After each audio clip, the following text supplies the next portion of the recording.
और इस बीच केरल में धमाके की खबर के बाद गृह मंत्री अमित शाह ने केरल के सीएम पिनराई विजयन से बातचीत की है। जांच के लिए एनआईए एनएसजी केरल के लिए रवाना हो गई है। एनआईए और एनएसजी की टीम किसी भी वक्त मौके पर पहुंच सकती है और जांच कर सकती है। बिल्कुल, जांच का एंगल हमास की तरफ भी मुड़ता हुआ नजर आ रहा है, क्योंकि 2 दिन पहले ही एर्नाकुलम में हमास के समर्थन में एक रैली हुई थी। समर्थन में रैली होती है और सबसे बड़ी बात, इस रैली में हमास के नेता खालिद मशेल भी वर्चुअली मौजूद रहते हैं, हमास के समर्थन में बातें करते हैं और ठीक 2 दिन बाद ये ब्लास्ट हो जाना बड़ी बात।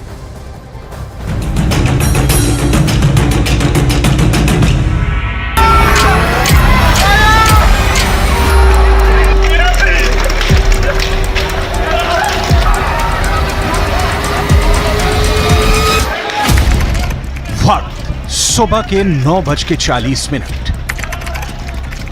जगह जमरा international convention centre Ernakulam Kerala.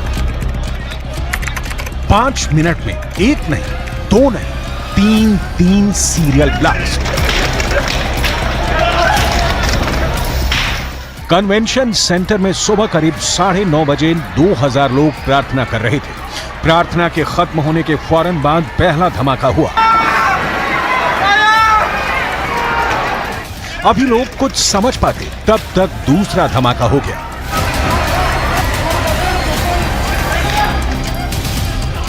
पहले और दूसरे धमाके के चंद सेकंड के बाद ही तीसरा धमाका हो गया।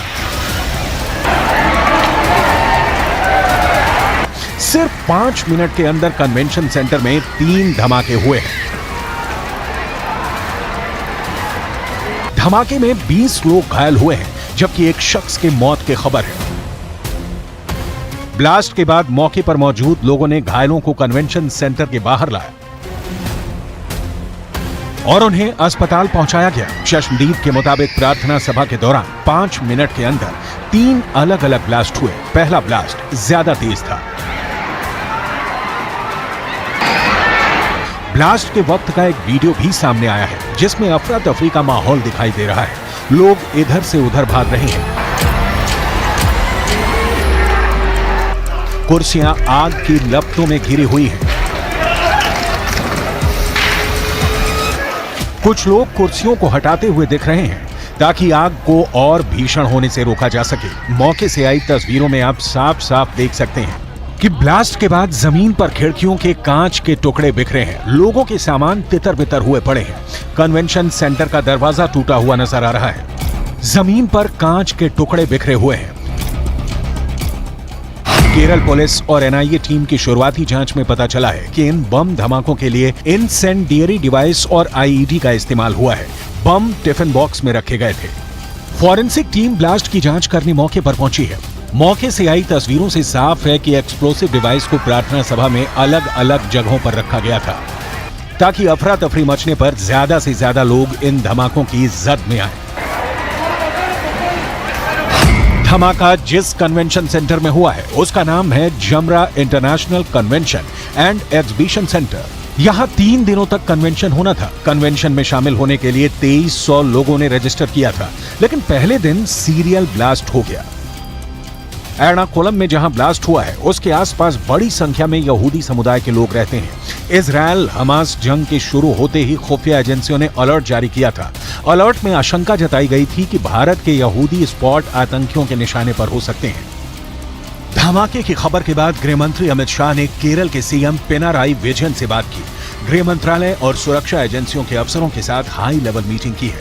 ब्लास्ट की जांच के लिए एनआईए और आईबी की टीम को भेजने का निर्देश दिया।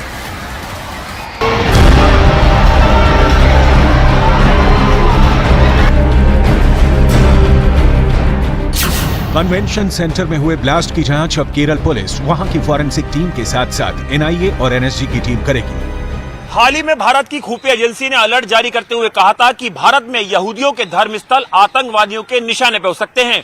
यही नहीं, हाल ही में स्पेशल सेल ने आईएसआईएस के जिन 2 आतंकवादियों को गिरफ्तार किया था, उन्होंने भी मुंबई के चाबाड हाउस स्थित यहूदियों के धर्मस्थल की बाकायदा रेकी की थी। बता दें कि ये चाबाड हाउस पर 26/11 में भी आतंकी हमला हो चुका है। ऐसे में केरल में हुए इस ब्लास्ट के बाद सवाल ये खड़े हो रहे हैं कि केरल पुलिस और राज्य सरकार की क्या कोई बड़ी चूक सामने आई है। जिस वक्त एर्नाकुलम में धमाके हुए उस समय केरल के मुख्यमंत्री पिनाराई विजयन दिल्ली में धरना दे रहे थे। ये धरना कम्युनिस्ट पार्टी की तरफ से गाजा पर इजरायल के हमले के विरोध में किया जा रहा था। मुख्यमंत्री पिनाराई विजयन ने धमाकों को दुर्भाग्यपूर्ण बताया है। केरल में पिछले कुछ दिनों से फिलिस्तीन के समर्थन में मुस्लिम संगठन लगातार रैलियां कर रहे हैं। शुक्रवार को ही एर्नाकुलम में हमास के समर्थन में भी एक रैली हुई थी। मलप्पुरम में शुक्रवार को फिलिस्तीन के सपोर्ट में एक और रैली हुई थी। दावा किया जा रहा है कि इसमें हमास नेता खालिद मशेल भी वर्चुअली मौजूद रहा।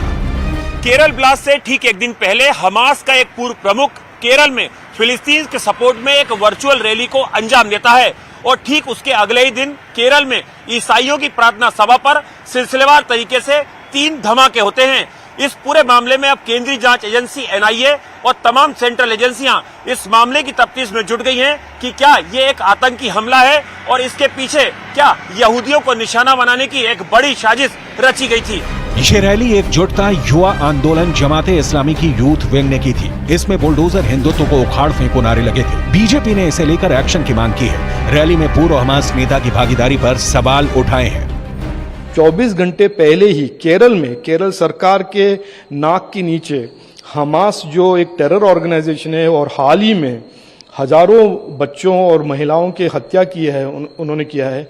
हमास के लीडर को मौका दिया जाता है कि केरल के युवाओं को संबोधित करे और जिहाद और हेटफुल स्पीच के बारे में उनको संबोधित करने का उनको मौका दिया गया था और केरल सरकार ने कुछ नहीं किया क्योंकि वो इतने डरे हुए हैं अपीजमेंट पॉलिटिक्स के कारण कि उन्होंने कोई हस्तक्षेप नहीं किया, उसमें रोकने का कोई अटेम्प्ट भी नहीं किया। तो उस प्रोग्राम के 24 घंटे के बाद हमको उस हेट और जिहाद का जो उनका संबोधन था उसका नतीजा हम आज देखने को मिल रहा है।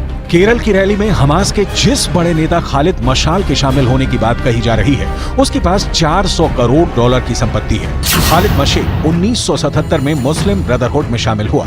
इसके बाद से मशेल 1987 में हमास की कुवैती ब्रांच का लीडर बनाया गया। 1992 में खालिद हमास के पॉलिट ब्यूरो का फाउंडिंग मेंबर और अध्यक्ष बने। 2004 में खालिद हमास का सरगना बन गया। खालिद की अगुवाई में 2006 में फिलिस्तीन के चुनाव में हमास ने सबसे ज्यादा सीटें जीती और सरकार बनाई। 2017 में टर्म खत्म होने के चलते खालिद ने हमास के पोलित ब्यूरो से खुद को अलग कर लिया। एर्नाकुलम में हुए धमाके के बाद पूरे केरल में अलर्ट जारी किया गया है। खासकर 14 जिलों के पुलिस कप्तानों को अलर्ट रहने के निर्देश दिए गए हैं। हर जगह बस और रेलवे स्टेशन पर सुरक्षा बढ़ाने के लिए कहा गया है। खासकर यहूदियों से जुड़ी जगहों पर चौकसी बढ़ा दी गई है। सरकारी आंकड़ों के मुताबिक भारत में यहूदी समुदाय की आबादी 7 से 8 हजार के बीच मानी जाती है।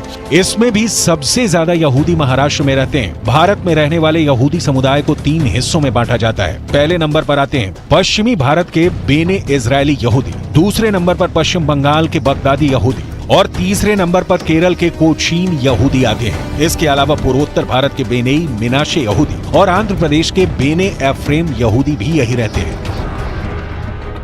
माना जाता है कि भारत में करीब 2000 साल पहले यहूदी आए। कहा जाता है कि उन्होंने पहली बार हिंदुस्तान की धरती पर केरल के मालाबार तट के जरिए कदम रखा था। फिर धीरे धीरे वो भारत के हर हिस्से में पहुंच गए।